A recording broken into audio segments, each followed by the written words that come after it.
मुख्यमंत्री ठाकुर सुखविंदर सिंह सुक्खू ने आज हमीरपुर जिला के भोरंज विधानसभा क्षेत्र के तहत कंजियाण गांव में सरकार गांव के द्वार कार्यक्रम की अध्यक्षता की। उन्होंने इस अवसर पर लोगों की विभिन्न समस्याएं सुनी और संबंधित अधिकारियों को इसके तुरंत निपटारे के आदेश दिए। उन्होंने कहा कि राज्य सरकार ने अपने 1 वर्ष के कार्यकाल में समाज के विभिन्न वर्गों के कल्याण के लिए महत्वपूर्ण योजनाएं शुरू की हैं। उन्होंने लोगों से आग्रह किया कि वे इन कल्याणकारी योजनाओं का लाभ उठाएं। आर्थिक बदहाली के बाद भी प्रदेश में विकास की गति को नहीं रुकने दिया। कई नई योजनाएं शुरू की। अगर इस प्रदेश में आपदा नहीं आई होती तो हमारे विकास की गति और अधिक तीव्र होती, लेकिन आपदा आई, 4000 घर पूर्णतः क्षतिग्रस्त हो गए, 13000 घर आंशिक रूप से उजड़ गए। हिमाचल प्रदेश में कोई कितना बड़ा भी धनवान क्यों ना है, बड़ी मुश्किल से एक घर बनाता है या दूसरा घर कहीं शहर के पास रखता है। बरसात में उसने कभी कल्पना भी नहीं की थी, क्योंकि ऐसी बरसात होती भी नहीं थी। इतिहास की सबसे बड़ी त्रासदी हिमाचल प्रदेश में आई। हमारे बुजुर्ग बैठे हैं, वो भी देखते जानते होंगे कि इतिहास की सबसे बड़ी त्रासदी है। वहीं मुख्यमंत्री ने पिछली भाजपा सरकार से 75,000 करोड़ रुपए का कर्ज विरासत में मिलने की बात कही। उन्होंने कहा कि इसके बावजूद वर्तमान सरकार हिमाचल को आत्मनिर्भर बनाने के लिए प्रयास कर रही है, जिसके फलस्वरूप 1 वर्ष में ही अर्थव्यवस्था में 20% तक सुधार आया है। पास कोई चारा नहीं था। पहले ही हम आर्थिक बदहाली के दौर से गुजर रहे थे। जब मैंने उनका कर्जे का हिसाब रखा, अभी 1 महीना ही हुआ था, तो कहा इस प्रदेश पर 75,000 करोड़ रुपए का कर्ज है, जो अब बढ़कर 86,000 करोड़ रुपए के करीब हो चुका है। हमने पूछा कि ये कर्जा इतना ज्यादा कैसे बढ़ा, उसका कोई जवाब उनके पास नहीं था। हमने भी जो 31 मार्च तक हमें कर्ज लेना था 2022-23 में, हमने उस कर्ज को उठाया। कर्ज की भी एक दायरा होता है, एक लिमिट होती है, उसके आधार पर कर्ज लिया जाता है। पर मैंने उस दिन निश्चय किया कि हम इस कर्ज के बोझ को कम करेंगे और आत्मनिर्भर हिमाचल की ओर आगे बढ़ेंगे। उसमें भी हमने फैसले किए और 1 साल बाद जब उसका परिणाम आया तो हमारी अर्थव्यवस्था में 20% का सुधार हुआ, यानी कि हमारी अर्थव्यवस्था अपने पांव पर खड़े होने की दिशा में आगे बढ़ रही है। आप देखेंगे हमारा जो बजट होता है उसमें हमारी सरकार की झलक और आम आदमी की झलक नजर आती है। आने वाले समय में जो हम बजट प्रस्तुत करने जा रहे हैं, वो गांव के लोगों से संबंधित बजट पेश करने जा रहे हैं।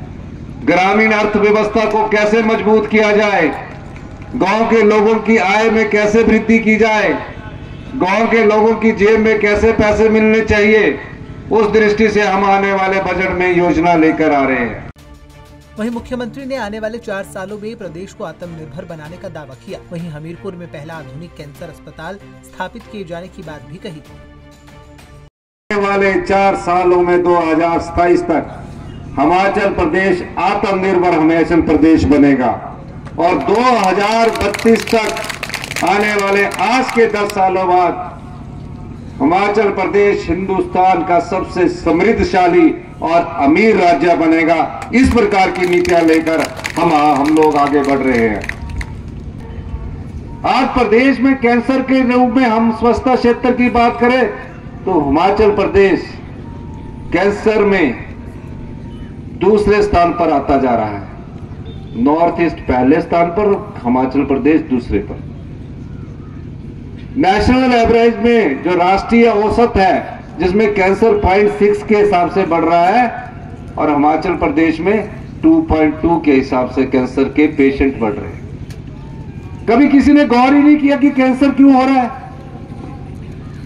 हम कभी किसी ने सोचा ही नहीं, किसी सरकार ने नहीं सोचा। हमने आकर सबसे पहले सोचा और राज्य का पहला कैंसर इंस्टीट्यूशन हम हमीरपुर जिला में बनाने जा रहे हैं।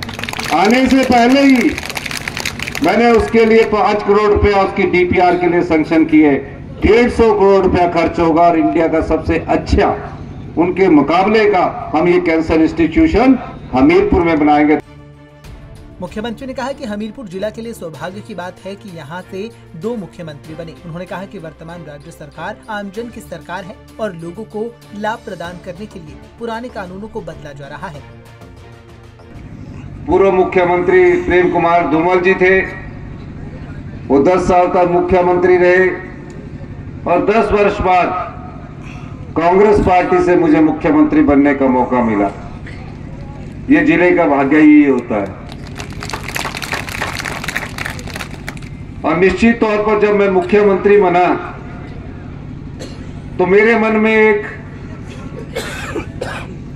दृढ़ इच्छा शक्ति थी कि मैंने आम लोगों की आवाज को सरकार की आवाज बनाना है। 40 साल पुराने नियम थे, हमने उनको बदला और जिसका लाभ आज आम आदमी को मिलना शुरू हुआ है। उसका प्रत्यक्ष परिणाम अभी जो तकसीम की बात कर रहे थे कि 35 सालों से मेरी तकसीम फंसी हुई थी। मैंने कानून का अध्ययन किया, मैंने पाया कि क्या कारण है कि 30 साल से ये तकसीम के जो मामले हैं ये सेटल क्यों नहीं हो रहे हैं। हमने कानून में परिवर्तन कर दिया और कानून में परिवर्तन करने के बाद हमने राजस्व लोक अदालत लगाई और आज खुशी है कि पूरे हिमाचल प्रदेश में महीने के अंत में या महीने की पहली तारीख में जो हमारी राजस्व अदालत लगती है उसमें इंतकाल और तकसीम के मामलों का निपटारा किया जाए। खैर, आज मुख्यमंत्री ने हमीरपुर जिला के भोरंज में जहां सरकार गांव के द्वार कार्यक्रम की अध्यक्षता की, वहीं हमीरपुर में प्रदेश का पहला आधुनिक कैंसर अस्पताल स्थापित किए जाने की बात भी कही। पंजाब केसरी टीवी के लिए हमीरपुर से अरविंदर सिंह की रिपोर्ट।